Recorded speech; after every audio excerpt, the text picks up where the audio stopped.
오늘 에필로그와이에선 YTN 애청자라면 누구나 한 번에 알아볼 수 있는 반가운 얼굴을 만나보겠습니다. 백신 접종부터 방역 패스 논란까지 호흡기내과 천은미 교수와 함께 코로나19 대응에 관한 이모저모를 살펴보겠습니다. 지금 바로 만나보시죠. 알기 쉬운 설명으로 실생활에 꼭 필요한 코로나19 정보를 알려주고 있는 천은미 교수. 오늘 뉴스와는 또 다른 모습으로 시청자들의 궁금증을 풀어주기 위해 에필로그 Y를 찾아주셨습니다. 평소 주변에서도 코로나 관련 질문 수없이 받으시죠?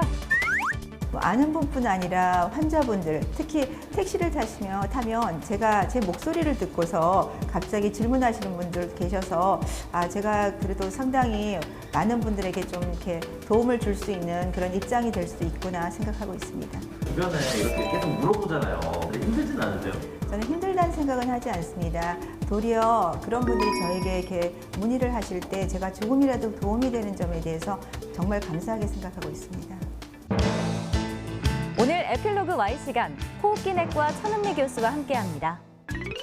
네, 교수님 어서 오세요. 안녕하십니까. 반갑습니다. 코로나19 하면 천은미 교수님이 가장 먼저 생각나는데 저도 오늘 교수님 나오신다고 해서 좀 여쭤볼 거 많이 생각을 했습니다. 하나하나 좀 답변을 해주세요. 네, 알겠습니다. 네, 먼저 코로나19 관련해서 최근 가장 이슈가 되고 있는 건 뭐라고 생각하시나요?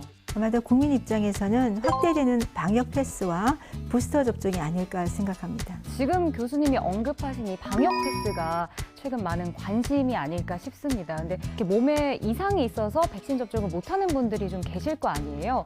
근데 이번 주부터 또 대형마트나 백화점에 출입을 사실상 금지하기도 했잖아요. 이런 분들은 그럼 어떻게 해야 되나요? 임산부라든지 또 과거에 어떤 백신 접종으로 부작용이 있던 분들, 1차 접종 후에 심각한 부작용이 있던 분들은 백신 접종을 할 수가 없습니다. 그래서 이런 분들 접종을 하지 못하고 개인적 선택을 해야 되는 이런 분들에 대해서는 정부가 좀 폭넓게 예외 인정을 해 주시는 것이 필요하고, 특히 마트나 백화점 같은 경우는 기본 생활권을 우리가 가져야만 되는 공간이고, 또 학원 같은 경우는 학생들이 공부를 하는 기본권을 갖는 공간이거든요. 이 공간들은 마스크를 쓰는 공간이에요. 네. 그렇기 때문에 감염의 위험이 높다고는 과학적 증거가 없다고 저는 개인적으로 생각하고, 방역 패스는 과학적으로 정말 어떤 감염 위험이 높거나 마스크를 쓰지 못하는 공간에 한해서 저는 하는 것이 필요하다고 생각합니다. 네, 지금 방역 패스 이야기가 나와서 이 얘기를 좀 안 해볼 수가 없는데, 사실 요새 교수님도 조금 화제가 되셨었잖아요. 어떠셨어요, 최근에? 사실 저는 백신을 맞으라는 입장보다는 최신 연구에 나온 백신의 효과를 말씀을 드리고, 하지만 항상 백신의 부작용에 대해서 제가 부작용을 겪은 사람이기 때문에 말씀을 드렸고, 또한 백신 부작용뿐 아니라 백신 패스에 대해서는 개인적으로 학습권 침해라든지 이런 면에 대해서는 항상 반대 입장을 갖고 있어서 정부에 대해서도 비판적인 입장에는 항상 저는 비판을 해왔던 입장이었고, 그런데 비해서 이번에 이렇게 문제가 됐던 것은 국민들이 그만큼 백신 패스를 위해서 강제 접종에 대한 어떠한 불안감과 우울감, 분노가 저에게 일부 투사를 한 거라고 저는 생각을 했습니다. 네, 그런 면에서 이번 논란이 조금은 어떤 정부에게 백신 패스에 대한 부당함과 백신 패스의 예외 조항에 대한 일종의 각성이 됐으면 하는 마음을 갖고 있습니다. 근데 억울한 부분도 있으시고 사실 악성 댓글이 좀 많았잖아요. 마음고생도 있으셨죠? 안 보려고 했지만 좀 보게 됐습니다. 볼 수밖에 또 없잖아요. 네, 많은 분들이 보지 말라고 하셨고 격려 메시지도 있지만 그분들은 아마도 제가 인터뷰하는 이런 여러 가지 내용들을 잘 모르시거나 그러니까 화면에 나오는 그런 면만 좀 보시지 않았나. 그래서 앞으로는 제가 인터뷰하는 내용이 있으면 잘 봐주시면 이러한 오해는 저는 불식될 것으로 확실하고 있습니다. 저는 시청자분들에게 어떤 코로나에 대한, 백신에 대한 정확한 정보를 드리고 또 정부에 비판할 것은 비판하고 이런 입장임을 다시 한번 말씀드립니다. 지금도 4차 접종이 필요하다. 결국 N차 접종이 필요하다는 얘기까지 나오고 있거든요. 그래서 저희가 아기 때 맞는 백신이라든지 아니면 독감 같은 경우는 평생 한 번 맞는다든지 1년에 한 번씩 맞잖아요. 근데 코로나19 백신은 지금 몇 달에 한 번씩 맞는 거잖아요. 이렇게 계속 자주 맞아야 되는 건가요? 독감 백신과 코로나19 백신은 같은 RNA 바이러스입니다. 그래서 독감은 우리가 유행 시기가 있기 때문에 겨울이 들어서는 선입에 주사를 맞고 그다음에 내년 봄까지 한 네. 6개월 정도 유지가 되죠. 그런데 코로나19는 1년 내내 지금 유행을 하다 보니까 지금 부스터까지 맞게 되는 그런 문제가 발생하고 있습니다. 그럼 1년 내내 유행을 하면 내년에도 내후년에도 이렇게 몇 달에 한 번씩 계속 맞아야 되는 거 아닌가요? 우리가 부스터를 맞는 이유는 이 중화항체가 올라가게 만드는 거예요.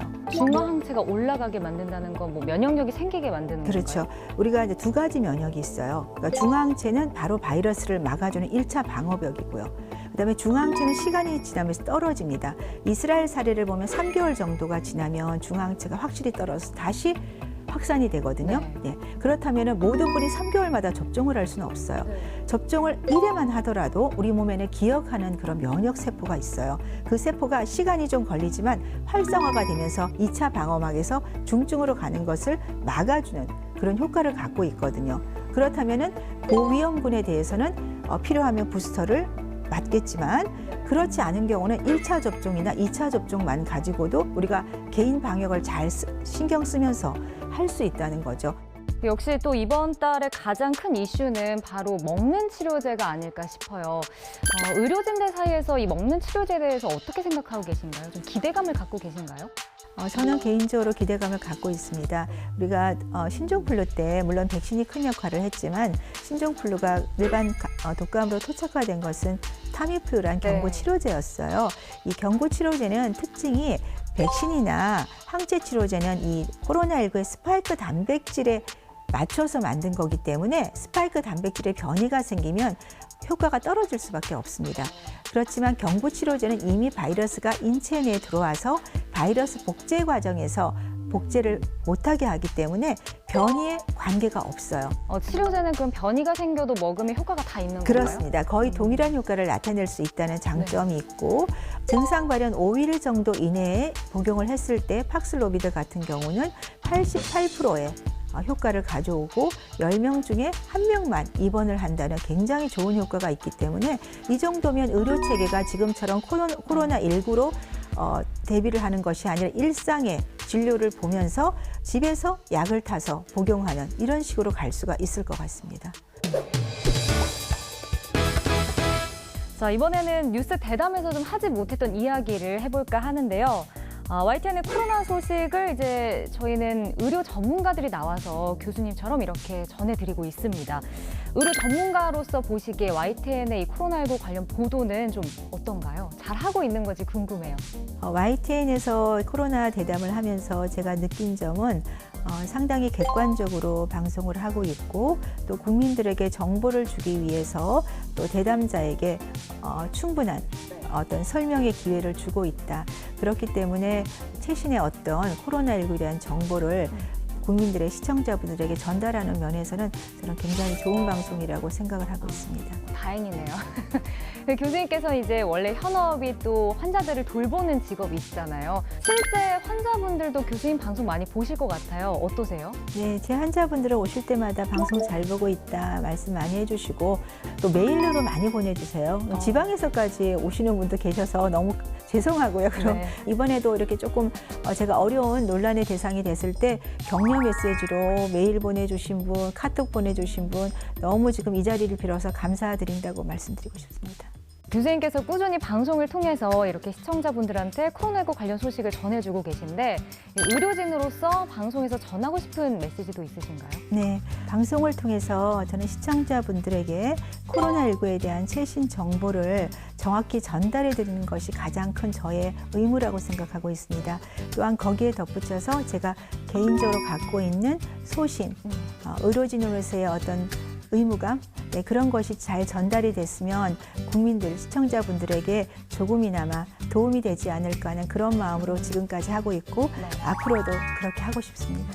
앞으로도 그럼 방송은 조금 계속 나오실 예정이신가요? 네, 제가 좋은 정보를 계속 전해드릴 수 있다면 그리고 국민들에게 어떤 코로나19에 대한 대처 방법이나 도움이 된다면 네, 저는 그렇게 하고 싶습니다. 알겠습니다. 저희 YTN 뉴스에서 앞으로도 코로나19 관련 다양한 내용 전해주시길 기대해 보겠습니다. 오늘 함께해 주셔서 고맙습니다. 감사합니다.